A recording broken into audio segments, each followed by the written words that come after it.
정부가 이달부터 체외수정과 같은 난임 치료에 건강보험을 적용하기로 한 데 대해 가톨릭교회가 우려를 표명했습니다. 체외수정이 아기의 탄생에만 주목할 뿐 그 과정에서 여성이 겪게 되는 고통과 생명 파괴는 간과하고 있다는 겁니다. 박수정 기자입니다.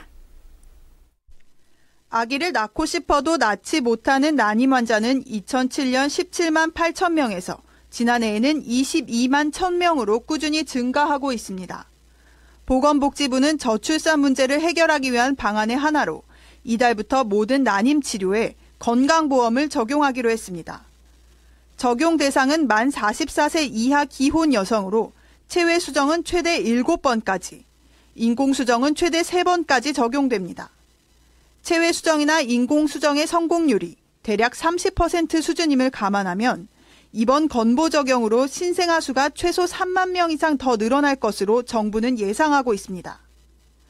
가톨릭교회는 정부가 출산율 높이기에 집중한 나머지 이 과정에서 발생하는 비윤리적 문제를 간과하고 있다고 비판했습니다. 천주교 서울대교구 생명윤리 자문위원회는 박능우 보건복지부 장관에게 의견서를 보내 체외수정이 갖고 있는 여러 문제들을 조목조목 열거했습니다. 자문위원회는 체외수정이 인간 배아를 인공적으로 생산하고 조작하며 동결하고 파괴함으로써 윤리적으로 커다란 문제가 있다고 지적했습니다. 뿐만 아니라 임신 성공률을 높이기 위해 여러 개의 인간 배아를 자궁에 이식한 뒤 다태 임신이 되면 일부를 낙태함으로써 인간 배아를 극단적인 임신 성공의 수단으로 취급하고 있다고 비판했습니다.